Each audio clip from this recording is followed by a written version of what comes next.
Good afternoon. My name is Thaddeus Cleveland. I'm the sheriff of Carroll County, Texas, out in Sanderson, Texas. I can speak to this issue. Very familiar with it, having been a Border Patrol agent for the last 26 years. The last 11 years as patrol agent in charge of the Sanderson station in Sanderson, Texas. It's something that, again, have experienced. When I started out in Nogales back in 1996, we were catching 1,000 illegal aliens a day, 30,000 a month. Sanderson, Carroll County, we're at unprecedented levels. Historically, every year we catch about 1,000 aliens. Until last year, we were up to 5,500, which doesn't sound like a lot.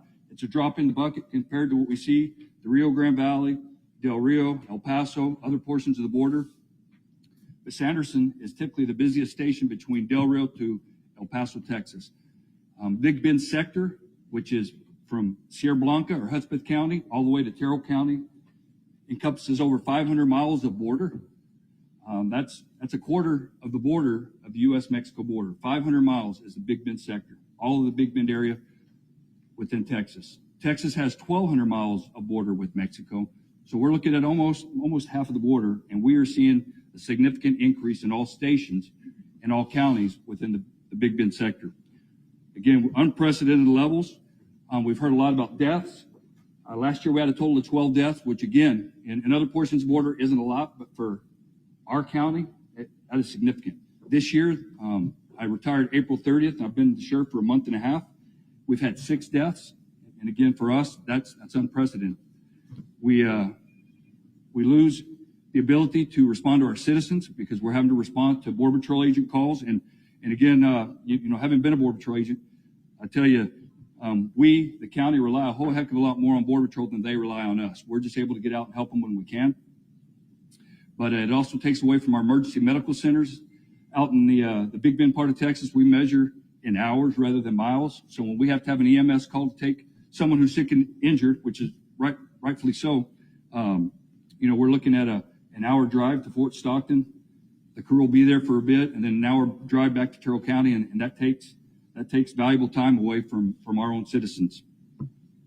I can tell you, though, what the governor has done has been tremendous in Terrell County.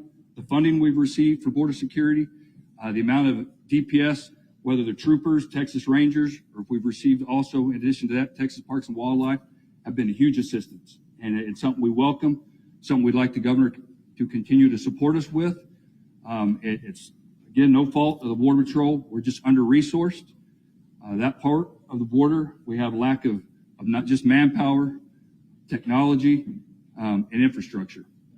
We don't need a wall in this portion of the border because we have a God-made barrier with the canyons of the Rio Grande, 2,000 to 1,000 foot cliffs. But we can use some additional resources such as manpower and technology. Lastly, I'd just like to say that it is a fixable problem. I know the judge mentioned about it being fixed. It could be fixed. Up in the Beltway, they don't want to fix the problem. It could be solved quickly. Is it anything we have not faced before? It's just on a different border. It's fixable. And what the governor's done in Terrell County and other portions of the county has been tremendous, and we welcome more support and we encourage more support. Thank you.